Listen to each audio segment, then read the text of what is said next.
Hi everybody, so we're in Henry VIII month and I'm down in London and I promised a little while ago that I would talk to you about Whitehall Palace when I think we were in Tudor month, and because Whitehall Palace was the biggest, the largest, the most magnificent palace in Europe at the time that it was built, and you can't see very much of it left anymore at all. Now it was built up from a place called York Place, in the area which we now refer to as Whitehall in London, and York Place had been the house of the home of Cardinal Wolsey. Now Cardinal Wolsey, Thomas Wolsey, had been the chief minister in Henry VIII's court when Henry VIII came to power, and but he was cardinal, so as in he was also the Pope's representative in England, and he was he became Archbishop of York, which is why he lived at York Place. Now, when Henry VIII wanted to divorce Catherine of Aragon after 23 years of marriage in order to marry Anne Boleyn and hopefully have a son, Cardinal Wolsey Henry had expected Wolsey to be able to secure him his divorce. And when Wolsey couldn't, and Henry ended up breaking from Rome and breaking from the Pope's authority, Wolsey's palaces, homes, so we had Hampton Court Palace, York Place, all of his possessions were confiscated.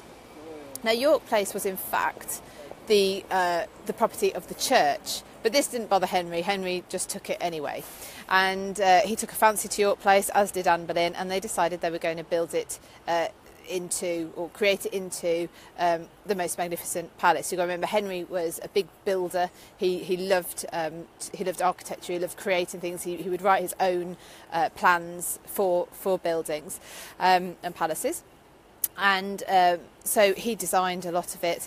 And so we had this massive sprawling palace, of which we see very little of it left today. But Whitehall Palace stood until the end of the 1600s. It had been rebuilt, so this sprawling wooden Tudor palace had been replaced sort of into a brick palace. I'm going to turn the camera around because I'm in a place called Whitehall Gardens, but we're going to take a walk over. So we're going to have a bit of a walk around now. I'm going to show you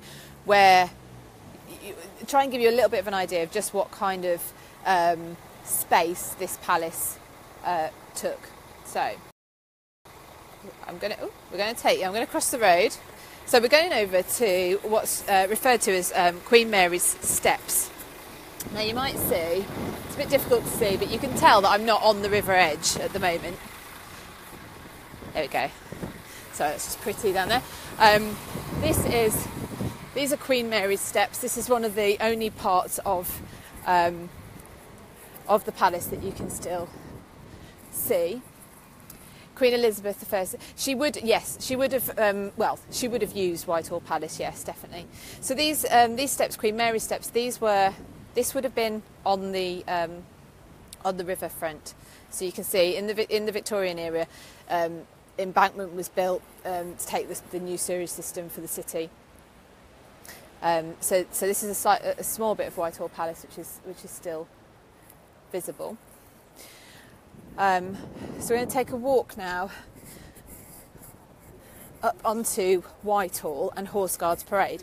So when Henry VIII built his Whitehall Palace, he built it in two halves, effectively. The sort of political side, the state side that had his chambers and the court in, and the pleasure side. So Henry was big into his sport. He liked tennis. Referred to as real tennis, but that's the word royal, which is sort of been used, and it's changed to real, but it means royal tennis. I always think of it as a bit more like squash. It's an indoor game rather than the outdoor tennis that we see.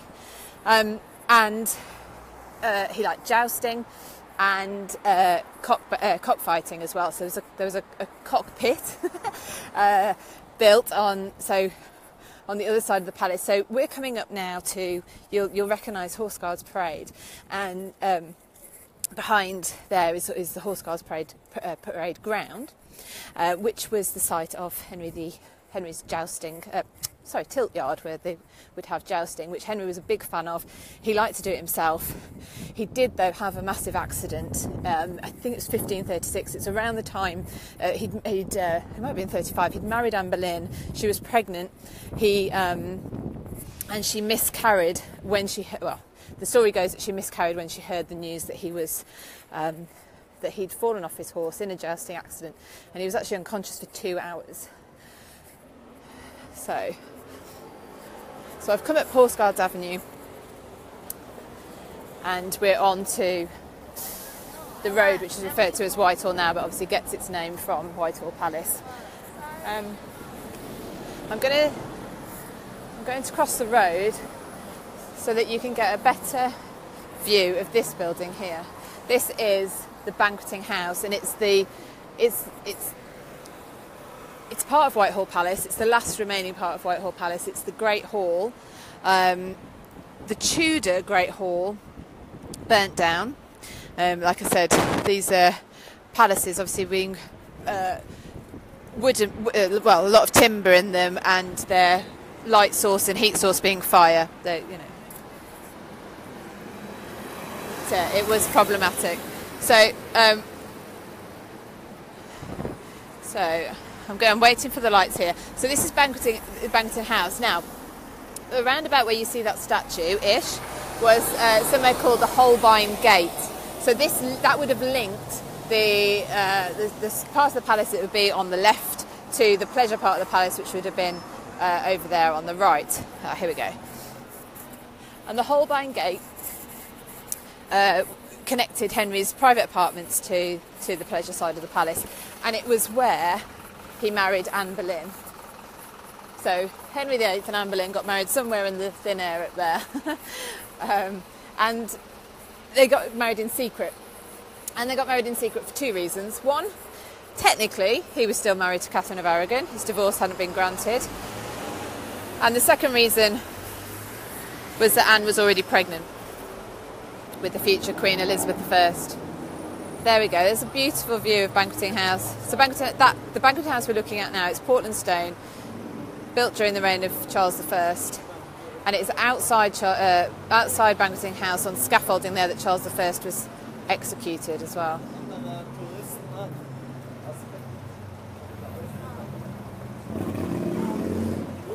Right, so I'm going to leave it there. Hopefully you've enjoyed that sort of whistle-stop tour of Whitehall Palace. And I'll leave you with blue-skied London. See you all soon. Bye.